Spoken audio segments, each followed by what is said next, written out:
ومن سيئات أعمالنا من يهده الله فلا مضل له ومن يضلل فلا هادي له وأشهد أن لا إله إلا الله وحده لا شريك له وأشهد أن محمدا عبده ورسوله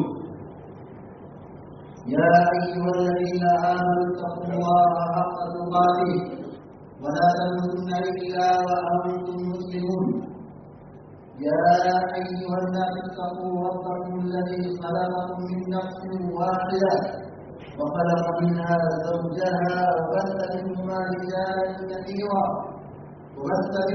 رجالا كثيرا ونساء واتقوا الله الذي تساءلون به والأرحام إن الله كان عليكم رقيبا يا أيها الذين آمنوا اتقوا الله وقولوا قولا سديدا يصلح لكم أعمالكم ويغفر لكم ذنوبكم ومن يطع الله ورسوله فقد فاز فوزا عظيما أما بعد فإن خير الحديث كتاب الله وخير الهدي هدي محمد صلى الله عليه وسلم وشر الأمور محدثاتها وكل محدثة بدعة وكل بدعة ضلالة وكل ضلالة في النار.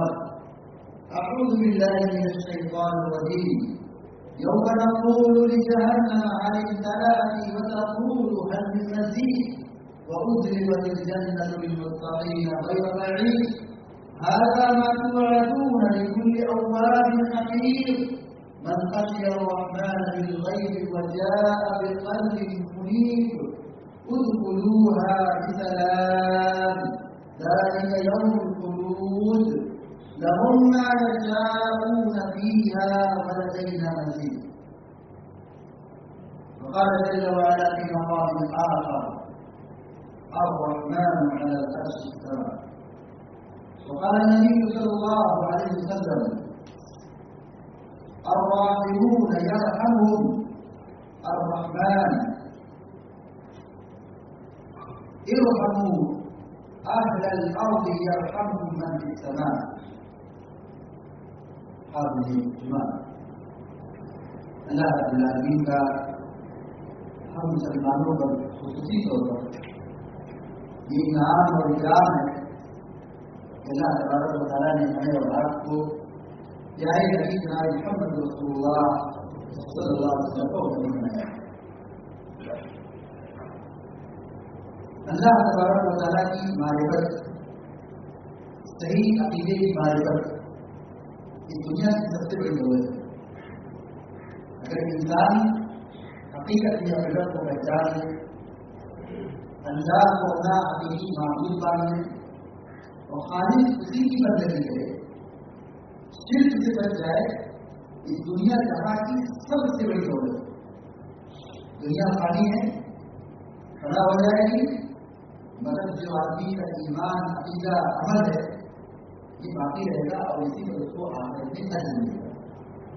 اگر انسان کے پاس صحیح عقیدہ نہیں ہے اللہ کی معرفت نہیں ہے شرک ہے اس کے پاس کفر ہے اس کے پاس اور دنیا کا پورا خزانہ اس کو مل جائے تو سب سے بڑا دنیا کا بدنصیب انسان ہے. اس اعتبار سے ہمیں اللہ کا بہت زیادہ شکر ادا کرنا چاہیے کہ اللہ تبارک و تعالیٰ نے ہمیں گمراہیوں سے بچا کر شرک کی گندگی سے بچا کر کفر کی نبوت سے بچا کر اللہ تبارک و تعالیٰ نے اس دین کا ہم کو رکھا ہے وہ دین ہمیں عطا کیا ہے جو اللہ تعالیٰ نے نازل فرمایا ہمارے لیے. اس دنیا کے اندر بہت سارے احیان ہیں بہت سارے مذاہب ہیں وہ سب کی سب فرار اور جعلی ہے دھوکہ ہے جھوٹ ہے. اللہ تبارک و تعالیٰ نے اسلام نازل فرمایا ہے اور اس اسلام کو اللہ نے پسند فرمایا ہے اور اس دین کو اللہ تعالیٰ نے ہمیں عطا فرمایا ہے تو ہمیں اتنا زیادہ اللہ تعالیٰ کا شکر ادا کرنا ہے. اللہ تبارک و تعالیٰ نے کہا ہے یہ عقیدے کا بہت بنیادی اور پہلا سوال ایمان اور عقیدے کا سب سے پہلا سوال یہی کہ اللہ کہاں ہے. اردو کی ضرورت کیوں دے جائے بہت سارے مسلمان کلمہ پڑھتے ہیں اللہ پر ایمان رکھتے ہیں لیکن صحیح بات یہ ہے کہ لوگ جانتے نہیں چل رہا ہے مسلمان سے پوچھو کہے گا کہ اللہ تعالیٰ دے دیں. کوئی مسلمان کے چھوٹے بچے سے پوچھو جو چلنے پھرنے اور بولنے کی عمر تک پہنچنے والا ہے, پہنچ رہا ہے, وہ بول نہیں سکتا ہے, تو آپ اشارے سے آسمان کی طرف اشارہ کرے, ہاتھ سے اشارہ کرے گا آسمان کی طرف. اللہ اوپر ہے, اللہ آسمان ہے, لیکن جب وہ بڑا ہو جاتا ہے, بدعت کا اور خرافات کا شکار ہو جاتا ہے, برائی دنیا میں داخل ہو جاتا ہے, تو پھر وہ کہتا ہے کہ اللہ تعالیٰ کا حقیقت یہ دنیا کا سب سے بڑا کفر ہے. یہود و نصارہ کا کفر محدود تھا, ٹکا ہوا تھا, ایک دوسرے سے سکڑ گیا تھا. یہودیوں نے عزیر کو اللہ کا بیٹا بنا, وہاں شرک کیا تھا, ساری دنیا کو اللہ کا بیٹا قرار دیا تھا. نصرانیوں نے, عیسائیوں نے عیسیٰ کو اللہ کا بیٹا بنایا, ان کا شرک اور ان کا کفر سمٹا ہوا تھا, ایک دائرے میں جمع تھا. مگر مسلمانوں نے یہ کہا کہ اللہ تعالیٰ ہر جگہ موجود ہے اور ہر چیز کے اندر موجود ہے. یہ یہود و نصارہ کے کفر سے بڑا کفر ہے. سمجھ سکے تو تم نے اللہ کے نبی صلی اللہ علیہ وسلم کی تعلیمات, قرآن کی آیات اور سلف کا موقف بالکل دو چار کی طرف واضح ہے کہ اللہ تبارک و تعالیٰ عرش پر مستوی ہے, اور جو اس حقیقت کا انکار کرتا ہے اس کا اسلام نہیں ہے. آئیے سب سے پہلے ہماری دین کی آیات کے حوالے سے اور پھر اللہ کے نبی صلی اللہ علیہ وسلم کی حدیث کے حوالے سے اس بات کی وضاحت کی جائے گی کہ اللہ تبارک و تعالیٰ عرش پر مستوی ہے. قرآن کریم کی اس مفہوم کی بہت ساری آیات ہیں. اللہ تعالیٰ بتاتا ہے ان ربکم اللہ الذی خلق السماوات والارض فی ستۃ ایام ثم استوى علی العرش. وہ کہا تمہارا وہی جس نے زمین اور آسمان کو 6 دنوں میں پیدا کیا ہے, اور پھر اللہ تبارک و تعالیٰ عرش پر مستوی ہو گیا. جب زمین نہیں تھی, آسمان نہیں تھا, تو اللہ تبارک و تعالیٰ کا عرش پانی پر, زمین آسمان والا نہیں بنایا, اللہ تھا, اللہ تعالیٰ کا عرش تھا, اور اللہ تعالیٰ پانی پر, اس کا عرش پانی پر تھا. لیکن اللہ نے کائنات بنائی, زمین بنائی, آسمان بنائی, تو اللہ تبارک و تعالیٰ کا عرش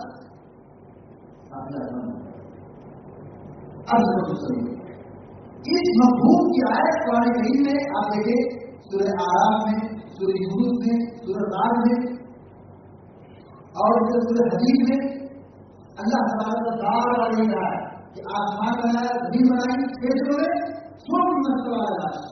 ان صورتوں میں ثم استوى علی العرش عرش کا نام ہے کہ اللہ تعالیٰ عرش پر مستوی ہے, اللہ تعالیٰ عرش پر مستوی ہے.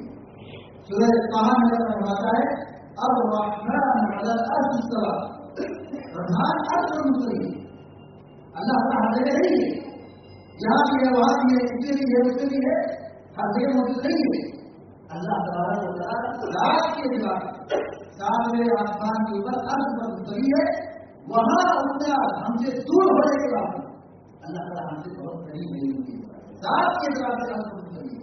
لیکن اللہ تعالیٰ کی نظر, اللہ تعالیٰ کا دیکھنا, اللہ تعالیٰ کا سننا, یہ اللہ تبارک و تعالیٰ پوری کائنات کو دیکھ رہا ہے, پوری مخلوق کو اپنے قبضے میں رکھا ہے.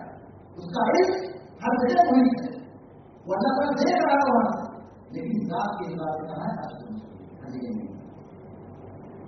اللہ تبارک و تعالیٰ مخلوق کے ساتھ لگا ہوا نہیں. آج لوگوں نے کیا سمجھا ہے, اللہ تعالیٰ ہر جگہ موجود ہے, ہمارے پاس یہ ہے, ہمارے پاس یہ ہے, وہاں یہ ہے, یہاں یہ ہے, اس کے اندر یہ ہے, اس میں بھی ہے, اس میں بھی ہے, اچھی جگہ بھی ہے, بری جگہ. پوچھو کہ اللہ تعالیٰ کہتا ہے اللہ تعالیٰ ہر جگہ موجود ہے, گندگی موجود ہے, مسجد موجود ہے, تو ہم کہیں ہر جگہ موجود ہے, ہر چیز میں موجود ہے. اللہ تعالیٰ مخلوق سے جدا نہیں ہے, خالق اور مخلوق جدا جدا ہے, الگ الگ ہے. جو انسان یہ کہتا ہے اللہ تعالیٰ ہر جگہ موجود ہے, ہر چیز موجود ہے, وجود کیا آتا ہے, کہا ہر چیز میں اللہ موجود ہے اور ہر جگہ اللہ موجود ہے. تو پھر یہ کیا خالق اور مخلوق دونوں کو ملا دیا ہے, جبکہ خالق اور مخلوق دونوں جدا جدا ہے, الگ الگ ہے. اللہ ہے اور ہم مخلوق ہیں, ہمارے اور اللہ کے درمیان کیا معاملہ ہے اس کی طرف وہ یاد نہیں ہے. الیہ یصعد الکلم الطیب والعمل الصالح یرفعہ. قرآن میں نے فرمایا کہ اللہ تبارک و تعالیٰ کی طرف اچھے کرنے اور اچھے عمل چڑھتے, چڑھنا کسے کہا جاتا ہے, بلند ہوتے.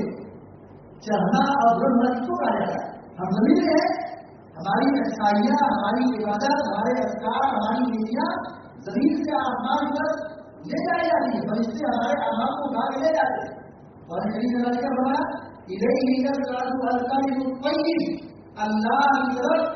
اللہ کی طرف اچھے درجے چڑھتے ہیں۔ مطلب ہے چڑھنا، نیچے سے اوپر جانے کو چڑھنا کہا جاتا ہے، لیکن چھت ہے، ہم کبھی گراؤنڈ فلور ہو، ہم کو فرسٹ فلور جانا ہو، ہم سیڑھی سے چڑھتے ہیں یا لفٹ سے اوپر جاتے ہیں، تو چڑھنا اوپر جانا کو کہا جاتا ہے، نیچے سے اوپر جانے کو۔ تو ہم زمین پر ہیں، ہماری عبادت، ہماری نیکی، ہمارے اذکار، ہماری عبادت زمین سے اوپر یعنی آسمان کی طرف اللہ کی طرف چلتے ہیں۔ کیا مطلب ہوا؟ خالق اور مخلوق دونوں ایک ساتھ نہیں ہے، خالق اور مخلوق دونوں جدا جدا ہیں۔ اللہ تعالیٰ کی صفت علو، اللہ تعالیٰ بلند ہے، ذات کے اعتبار سے بلند ہے، جگہ کے اعتبار سے بلند ہے، نام کے اعتبار سے بلند ہے۔ اللہ تعالیٰ پر ہر اعتبار سے سب سے بڑا ہے اور سب سے بلند ہے۔ سجدے ہم دعا کرتے ہیں، کیا پڑھتے ہیں؟ سبحان ربی الاعلیٰ، سبحان ربی الاعلیٰ، اعلیٰ اللہ کی صفت سب سے بلند۔ جب کوئی مسلمان یہ کہتا ہے، کوئی انسان یہ کہتا ہے کہ اللہ تعالیٰ ہر جگہ ذات کی اعتبار سے موجود ہے، اللہ کے رب کا انکار کرتا ہے، تو اعلیٰ تعالیٰ کہاں ہوا؟ جب خالق اور مخلوق کو دونوں برابر کر دیا، یہاں اس کے اندر بھی ہے، اس کے اندر بھی ہے، اس کے ساتھ بھی، اس کے ساتھ بھی ہے، تو بلند اللہ تعالیٰ کہاں ہوا؟ اعلیٰ سب سے بلند ہے۔ جب ہم اللہ تعالیٰ کو مخلوق پوری کائنات سے سب سے اوپر رکھتے ہیں، اب جو اللہ تعالیٰ مستوی ہے، یہ اعلیٰ کی صحیح بچی ہوئی۔ اللہ تعالیٰ فرماتا ہے فرشتے اور جبریل اس کی طرف چڑھتے ہیں، بندوں کے اعمال کو لے کر کے فرشتے آسمانوں کی طرف چڑھتے ہیں۔ قرآن میں ہے اللہ تعالیٰ فرماتا ہے یخافون ربهم من فوقهم، کہ بندے اپنے رب سے ڈرتے ہیں جو ان کا رب ان سے اوپر ہے، ان کا رب ان سے اوپر ہے۔ کب ہوا؟ یہاں سے یہ نہیں ہے، اللہ ہمارا تعالیٰ مخلوق سے اوپر ہے۔ یخافون ربهم من فوقهم، کہ بندے اپنے رب سے خوف کھاتے ڈرتے ہیں، اور طرح جو رب ان کے اوپر ہے، نیچے نہیں ہے، جگہ نہیں ہے، اللہ تعالیٰ اوپر ہے۔ سب کی حسن ربک الاعلیٰ ہے، اپنے سب سے بلند رب کی تصویر بیان کیجیے۔ اعلیٰ سب سے بلند، ہر ایک بات ذات کی بات بلند ہے، مکان کی بات بلند ہے، نام کی بات بلند ہے، تو اللہ تعالیٰ اعلیٰ اور کسی پر ہے۔ اللہ تعالیٰ فرماتا ہے انا انزلناہ فی لیلۃ القدر، ہم نے قرآن کو لیلۃ القدر میں اتارا۔ اتارنے کا مطلب اردو زبان بھی اور انزل انزال عربی زبان بھی، انزال اور اتارنا دونوں عربی زبان میں، اتارنا عربی صورت ہے۔ مفہوم کیا ہوتا ہے؟ بلندی سے نیچے لانا، اوپر سے نیچے لانے کو کہتے ہیں اتارنا۔ کوئی آدمی درخت پہ چڑھ گیا ہے، ہم کو نیچے اتارا تو کہتے ہیں اتار دیا۔ کوئی چیز بلند ہے اس کو نیچے لانا، جس کو عربی زبان میں کہتے ہیں انزال، انزل۔ تو اللہ تبارک و تعالیٰ اوپر ہے، اور اللہ تعالیٰ نے اپنے کلام کو اوپر سے نازل کیا ہمارے لیے۔ انا انزلناہ فی لیلۃ القدر، ہم نے اس قرآن کو ليلۃ القدر میں اتارا ہے۔ اتارا مطلب اللہ تعالیٰ اوپر ہے اور ہم نیچے ہیں، زمین پر ہیں۔ اللہ تبارک و تعالیٰ نے قرآن کو نازل فرمایا ہے۔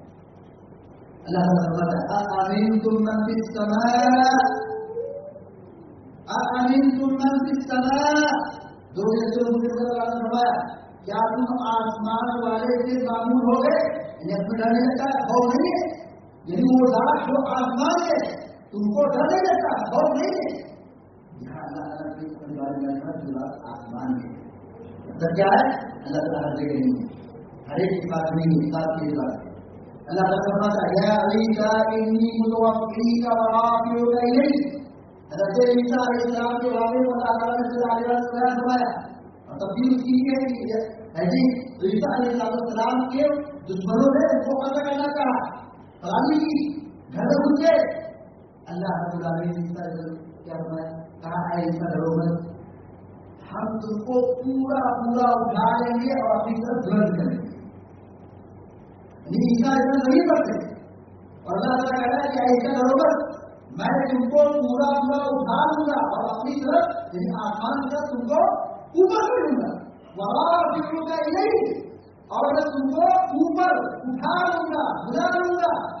عیسیٰ علیہ السلام زندہ زمین سے اٹھا لیے گئے اور آسمان ان کو پہنچا دیا گیا۔ عیسیٰ علیہ السلام کہاں ہے؟ عیسیٰ علیہ السلام وہ نبی ہے، عیسیٰ علیہ السلام سارے نبی آدم علیہ السلام سے لے کر جناب محمد رسول اللہ صلی اللہ علیہ وسلم لاکھوں کیا ہے، لیکن سب کو بہت چیز کر دیا، سب پر بہت آگے ہوگی، سب دنیا سے چلے گئے، مگر عیسیٰ علیہ السلام آج بھی زندہ ہے، وہ آسمانوں میں ہے۔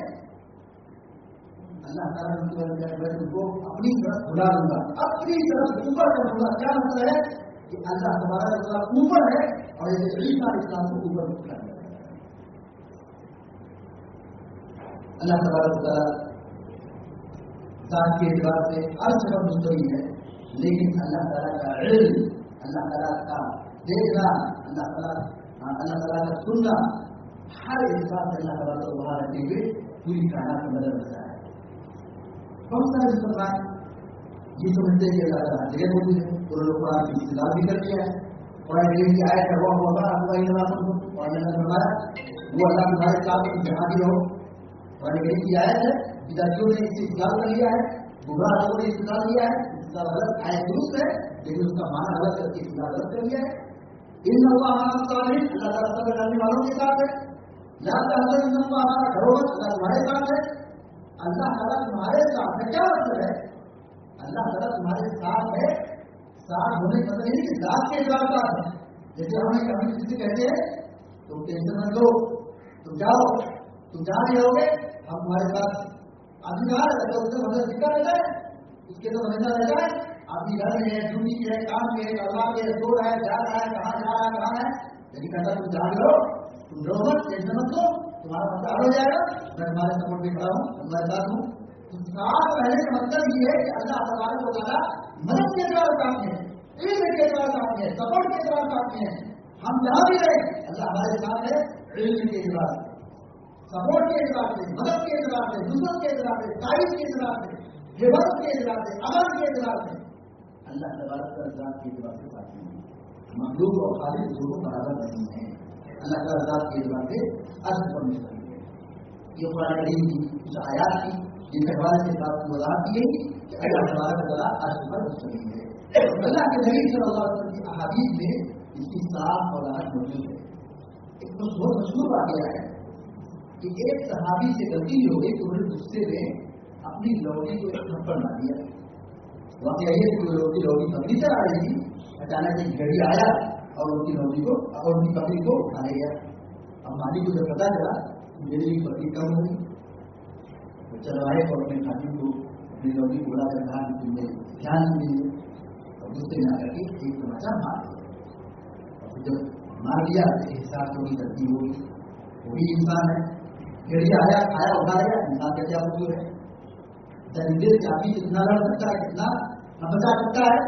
ان کو اپنی غلطی کا احساس ہو گیا۔ اللہ کے نبی صلی اللہ علیہ وسلم کی بات تشریف لائے کہا کہ میں نے آج اپنی لوٹی کو مار دیا، چہرے پر تھپڑ مار دیا، مجھے اپنی غلطی کا احساس ہو رہا ہے۔ آپ نے پوچھا بلاؤ اس لوٹی کو سب، اور کہا کہ میں کفارہ چاہتا ہوں، تو کہا کہ آزاد کر دو۔ آزاد کرنے سے پہلے ان کو بلایا، کہا وہ لوٹی بلا۔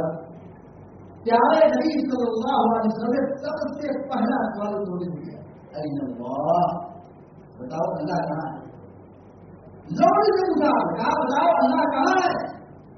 قالت فی السماء، اس لوٹی نے کہا کہ آسمان میں اللہ تعالیٰ ہر جگہ نہیں ہے، یہ لوٹی ہے، بکری چلا رہی ہے، لیکن سماج کے اندر وہ اس کا وقار، اس کی عزت، اس کا مقام، اس کا مطلب بہت، اس کا اسٹیٹس بہت بڑا نہیں ہے۔ لوٹی ہے آپ کے اعتبار سے، بکری چلا رہی ہے، غلامی کر رہی ہے، لیکن ایمان کا عقیدہ دیکھیے۔ پیارے نبی صلی اللہ علیہ وسلم نے کہا جب یہ کہتی ہے کہ اللہ تعالیٰ عرش پر موجود ہے، آسمان میں ہے، اس کو آزاد کر دو، کوئی مومنہ ہو۔ آپ بھی کہا فإنها مؤمنہ، کب فرق ہے جو غلطی ہوگی، غلطی کا احساس ہے، اس لوٹی کو آزاد کرو، یہ مومنہ خاتون ہے، مومن وہی ہے۔ اس حدیث سے کیا معلوم ہوا؟ ارے اللہ کا بندہ وہی ہے، مومن وہی ہے جس کا عقیدہ یہ ہو کہ اللہ تعالیٰ آسمان ہے، جس کا عقیدہ یہ ہو کہ اللہ تعالیٰ عرش پر مستوی ہے۔ آدمی اللہ تعالیٰ کو عرش پہ نہ مانے وہ بھی رہے گی. اللہ کے نبی صلی اللہ علیہ وسلم اللہ تبارک و تعالیٰ فرماتا ہے ينزل ربنا تبارك وتعالى كل ليلة إلى السماء الدنيا حين يبقى ثلث الليل الآخر. اللہ تبارک و تعالیٰ ہر روز رات کے آخری حصے میں یعنی فجر سے پہلے اللہ تبارک و تعالیٰ ہر روز ہر رات میں اللہ تبارک و تعالیٰ سمائے دنیا پر نزول فرماتا ہے. اللہ تعالیٰ یاد کرتا ہے من يدعوني فأستجيب له من يسألني فأعطيه من يستغفرني فأستغفر له. کہاں کون ہے جو ان کو مجھ سے دعا کرے جو اس کی دعا قبول کر لوں؟ کون ہے جو مجھ سے مانگے تو اس کی دعا پوری کر دوں؟ کون ہے جو مجھ سے مغفرت کرے تو اس کو معاف کر دوں؟ بخش دوں.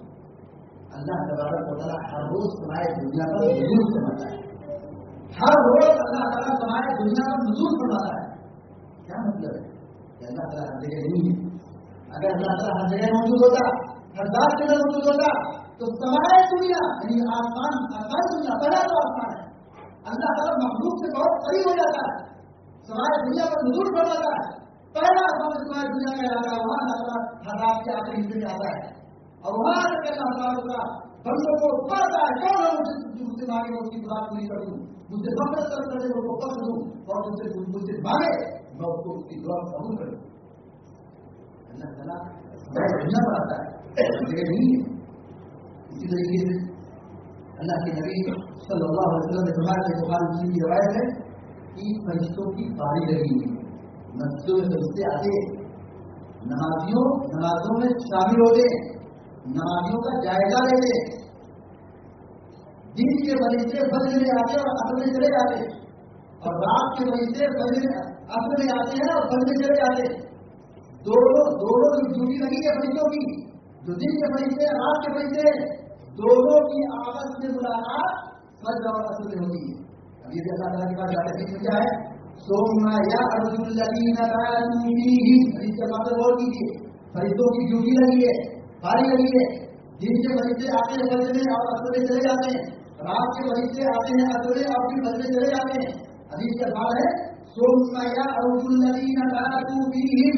جو رات کے فرشتے عصر میں آئے ہیں وہ فجر میں جب جاتے ہیں تو ان کا حال کیا ہے يعرج الذين كانوا فيهم. وہ آسمان کی طرف چلتے ہیں. آسمان کی طرف چلتے کیوں ہے؟ وہ اللہ کی بات آتے ہیں. اللہ ہر جگہ نہیں ہے. اللہ تعالیٰ کافی آسمان کے اوپر اثر نہیں ہے. یہ فرشتے دنیا میں آئے تھے مسجد میں آئے تھے نمازوں کا جائزہ لینے آئے تھے اور پھر جو فرشتے بندوں کے اعمال کو نماز کو لے کر کے اللہ تعالیٰ کی جگہ میں پہنچتے ہیں. عروج کہتے ہیں زمین سے اوپر کی طرف جانا ترقی کرنا بلندی کی طرف جانا نیچے سے اوپر کی طرف جانا. اللہ تبارک و تعالیٰ کی وجہ سے یہ اللہ تعالیٰ کی بندوں کے اعمال کو لے کر کے اللہ تعالیٰ کی جگہ میں پہنچتے ہیں. اللہ تعالیٰ جانتا ہے یہ بندے کیا کریں. فرشتے کہتے ہیں ہم گئے تیرے بندے نماز پڑھ رہے جب وہاں سے واپس آئے تیرے بندے نماز پڑھ رہے. یعنی کیا مطلب ہم جب گئے وہ بھی نماز پڑھے تھے جب واپس آئے تو نماز پڑھے تیرے بندے نماز پڑھ رہے. بندوں کے اعمال نماز کو لے کر کے اللہ تعالیٰ کی طرف پہنچتے ہیں. اس سے نماز کی اہمیت بھی پتہ چلتا ہے اور عقیدے کا بنیادی مطلب بھی معلوم ہوتا ہے کہ اللہ تبارک و تعالیٰ عرش پر مستقیم رہتے ہیں. اللہ کے نبی صلی اللہ علیہ وسلم فرماتے ہیں والذی نفسی بیدہ ما من رجل يدعو امرأته الى فراشها فتقبل عليه الا كان الذي في السماء ساقطا عليه حتى يرضى عنها. بخاری صحیح مسلم کی روایت ہے. اللہ کے نبی صلی اللہ علیہ وسلم قسم الذات جس کے قدر جس کے ہاتھ میں جان ہے کوئی بھی آدمی اپنی بیوی کو بستر پر بلاتا ہے اور بیوی ناراض ہو کر کے الگ ہو جاتی ہے یہ اپنے شوہر کی اطاعت نہیں کرتی الگ ہو کر کے رات گزارتی ہے تو وہ ذات جو آسمان میں ہے اللہ تبارک و تعالیٰ اس عورت سے سخت ناراض ہوتا ہے. سخت ناراض ہوتا ہے. کس قانون سے کس عورت سے جو عورت اپنے شوہر سے ناراض ہو کر کے رات گزارتے اللہ تعالیٰ جو آسمان میں اللہ کی جس طرح حدیث کے بعد ہے کہا وہ ذات جو آسمان میں ہے اللہ رب العالمین سخت ناراض ہوتا ہے حتی یرضی عنہا. اللہ ناراض رہتا ہے کب تک جب تک کہ عورت اپنے شوہر کو منع نہ کرے.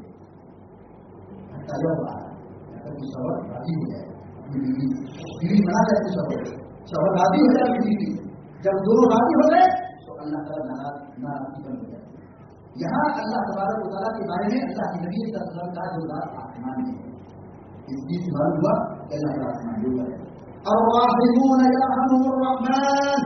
اللہ تعالیٰ پتہ ہے کہ اس کا فرماتے ہیں کہا راحمون جو رحم کرنے والے ہیں ان پر رحم کرتا ہے. یعنی جو رحم کرنے والے ہیں اللہ تعالیٰ ان پر رحم کرتا ہے.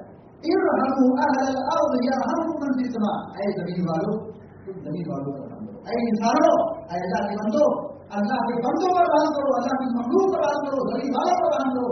تم رحم یہاں زمین پر کرو گے یرحمکم من فی السماء. جو آسمان میں ہے اللہ تعالیٰ جو آسمان میں ہے وہ تم پر رحم کرے گا. یعنی تمہارا جیسا سلوک ہوگا تم رحم کرو گے اللہ تم پر رحم کرے گا. تم معاف کرو گے تم کو اللہ معاف کرے گا. تم اچھا سلوک کرو گے اللہ تمہارا اچھا برتاؤ کرے گا. جیسا ہمارا کیریکٹر اخلاق معاملہ اللہ کے بندوں کے ساتھ ہوگا وہی معاملہ اللہ تعالیٰ ہمارے ساتھ کرنے والا ہے. تو آسمان میں اللہ تعالیٰ ہوتا ہے تم زمین والوں پر رحم کرو آسمان والا تم پر رحم کرے گا. اسے پتا چلتا ہے اللہ تعالیٰ آسمان میں. اللہ کے نبی صلی اللہ علیہ وسلم بتاتے ہیں لما خلق اللہ الخلق كتب في كتابه وعنده فوق العرش ان رحمتي تغلب غضبي. جب اللہ تعالیٰ مخلوق کو پیدا کر کے بنا کر کے فارغ ہو گیا اللہ تبارک و تعالیٰ نے کتاب میں لکھا جو عرش پر لکھی ہوئی ہے. اللہ تعالیٰ کا عرش ہے عرش کے اوپر یہ عبارت لکھی ہوئی ہے. کیا لکھی ہوئی ہے ان رحمتي تغلب غضبي. بہت بڑا ہے بہت طاقتور ہے لیکن طاقت و قوت کے باوجود ان رحمتی تغلب غضبی. میری رحمت میرا رحم میرے غصے پر غالب ہے. یعنی میرا غصہ رحم غالب آ جاتا ہے. یہ کہاں لکھا ہوا جملہ ان رحمتی تغلب غضبی. یہ جملہ عرش کے اوپر لکھا ہوا ہے. اور عرش کہاں ہے ساتویں آسمان کے اوپر ہے. عرش کہاں ہے ساتویں آسمان کے اوپر ہے. اور ساتویں آسمان کے اوپر عرش ہے اور عرش کے اوپر لکھا ہوا ان رحمتی تغلب غضبی. اسے عرش کا پتا چلتا ہے اور اللہ تعالیٰ عرش کو مستقیم ہے. اللہ کے نبی صلی اللہ علیہ وسلم فرماتے ہیں ان ربکم حی کریم یستحی من عبده اذا رفع یدیہ الیہ ان یردهما صفرا. کہا بے شک تمہارا بڑا سرگیلا ہے بہت نوازنے والا ہے کریم ہے. اور اللہ تعالیٰ اپنے بندوں سے شرماتا ہے جب بندہ ہاتھ اس کی طرف ہاتھ اٹھا کے دعا کرتا ہے اس کی طرف ہاتھ اٹھا کے دعا کرتا ہے. بندہ جب ہاتھ اٹھاتا ہے تو کیا کرتا ہے اس کا ہاتھ آسمان کی طرف ہوتا ہے.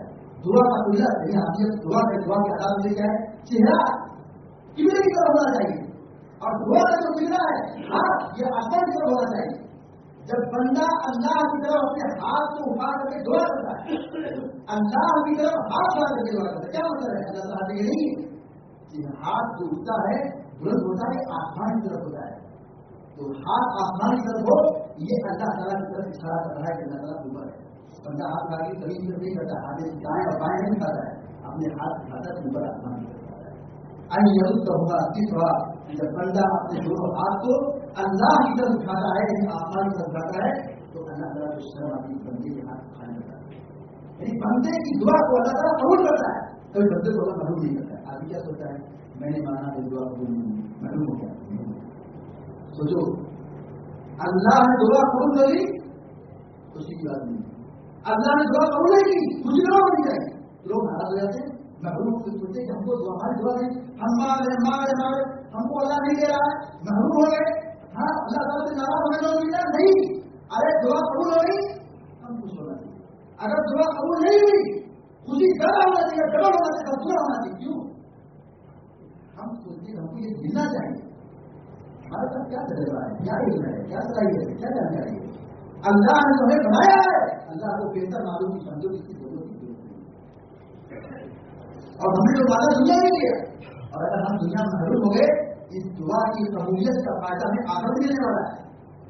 دنیا میں اگر نہیں گرا تو آخرت میں ملتے رہے گا. دعا کے بارے میں کیا کہا حدیث کے اندر اللہ کے نبی صلی اللہ علیہ وسلم نے کہ دعا قبول ہوگی ہے بندے مانا اور قبول ہوگی. ایک شکل یہ ہے دوسری شکل ہے کہ اللہ نے کوئی آفت اس کے مقدر میں لکھی تھی دعا کی وجہ سے اللہ اس کی آفت کو مصیبت کو بیماری کو پریشانی کو دور کر دیا.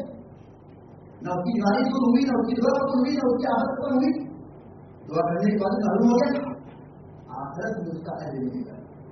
بھائی دنیا میں کیا یہ بہتر آخرت نہیں رہتا ہے. اس لیے ہمارے افراد کے بارے میں آتا ہے کہ اگر ان کی دعا قبول نہیں ہوتی تھی مانگتے تھے تو کبھی ناراض نہیں ہوتے تھے بلکہ خوش ہوتی تھی کہ اللہ نے ہمیں دنیا نہیں دیا ہے لیکن ہمیں تو دعا کی ہے اس دعا کا ثواب اور بدلہ ہمیں آخرت میں ملنے والا ہے. اس طریقے سے بڑی گئی کہ کہ اللہ کے نبی بندہ اپنے ہاتھ کو اللہ کی طرف اٹھاتا ہے تو اللہ تعالیٰ خالی ہاتھ لوٹانے سے شرماتا ہے. تو ہاتھ اٹھانا یہ دعا کا پہلا آسمان ہے.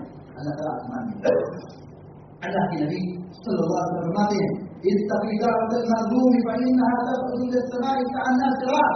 مظلوم کی بددعا سے بچو کیونکہ بددعا یہ آسمان کی طرف چڑھتی ہے جیسے چنگاری. آگ جلتی ہے بھرتی ہے اس میں سے چنگاری پھوٹتی ہے. ایسے ہی آسمان کی طرف یہ بددعائیں اللہ تعالیٰ کی طرف پہنچتی ہے. بددعا اللہ کی طرف کی جاتی ہے کیونکہ اللہ کا آسمان ہے. اللہ کے نبی صلی اللہ علیہ وسلم نے خطبہ دیا حدیث الوداع کا خطبہ اور اس نے آپ لوگوں کو گواہ بنایا.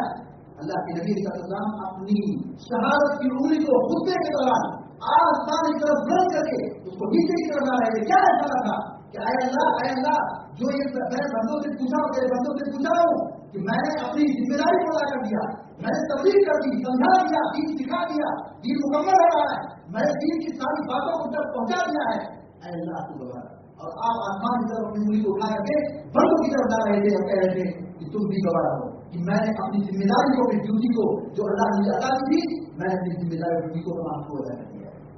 اللہ کو گواہ بنایا اپنے ہاتھ کو اوپر کر کے. کیا اشارہ ہے؟ اشارہ یہ کہ اللہ تعالیٰ یہ نہیں ہے بلکہ یہ اشارہ کہ اللہ تعالیٰ آسمان ہے. اللہ کے نبی صلی اللہ علیہ وسلم کی ایک زوجہ ہے حضرت زینب بنت جحش رضی اللہ تعالیٰ, وہ فخر کرتی تھی. ام المؤمنین زینب رضی اللہ تعالیٰ فخر کرتی تھی, ارے تمہاری شادی زمین پر ہوئی ہے, ارے میری شادی تو عرش پر اللہ تعالیٰ نے کی. آسمان نے آسمان کے اوپر عرش کے اوپر اللہ نے میری شادی کرائی. بخاری جو ہے کیا مطلب ہے؟ حضرت زینب بنت جحش رضی اللہ تعالیٰ کی شادی اللہ رب العالمین نے کرائی. دنیا کی ساری عورتوں کی شادی دنیا والوں نے کرائی ہے, لیکن زینب بنت جحش وہ خاتون ہے, ام المؤمنین ہے, جن کی شادی اللہ رب العالمین نے آسمان کی شادی آسمان کے اوپر عرش کے اوپر اللہ نے کرائی. اسی طریقے سے جب روح نکلتی ہے اچھی ہو یا بری, جب روح نکلتی ہے تو روح کو فرشتے آسمان کی طرف لے کے جاتے ہیں. اچھی روح ہوتی ہے پہلا دروازہ کھلتا ہے, پہلا آسمان کھلتا ہے, پھر دوسرا آسمان کھلتا ہے, تیسرا آسمان کھلتا ہے. یہ آسمان کے دروازے کون ہے؟ کیا ایسا ہے؟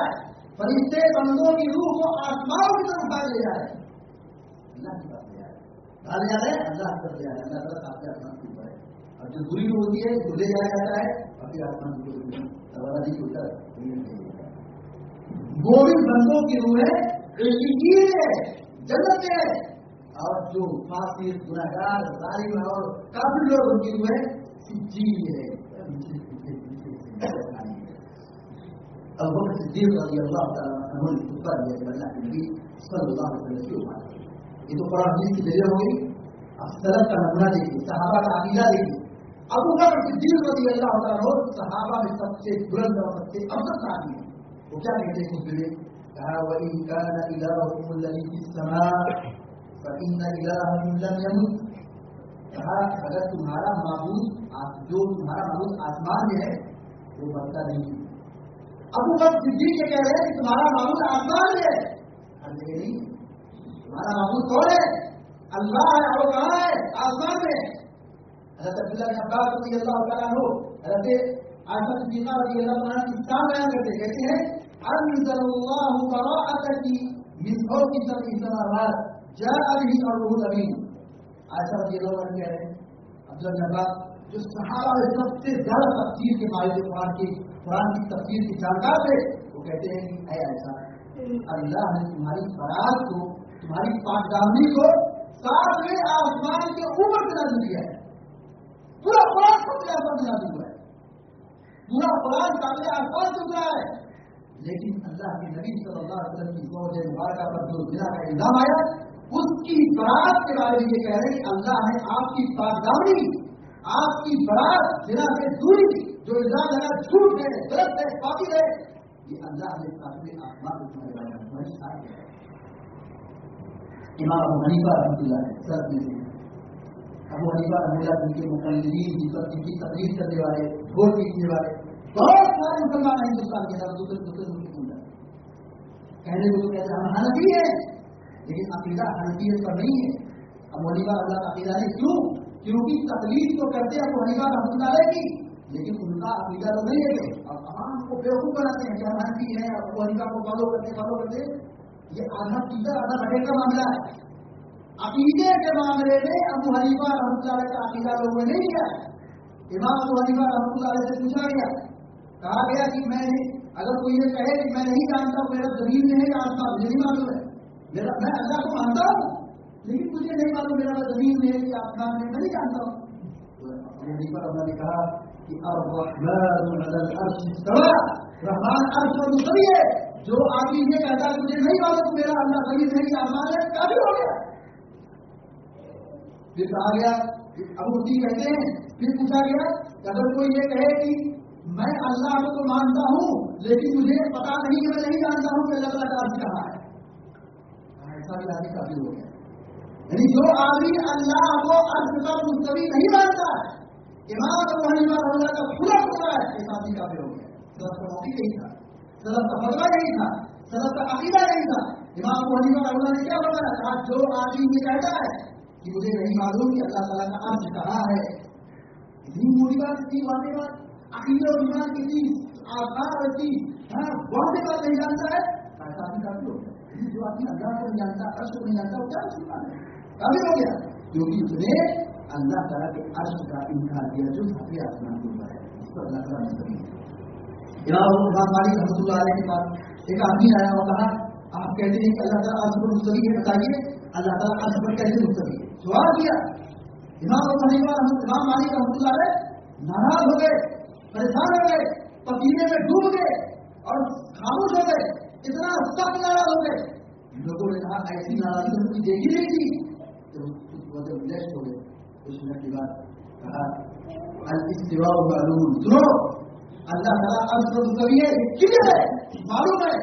والکیف مجہول نہیں, کیسے مستوی ہے یہ بتایا نہیں ہے, بس اتنا جاننا ہے, ایمان رکھنا ہے کہ اللہ تعالیٰ ساتویں آسمان کے اوپر عرش پر مستوی ہے.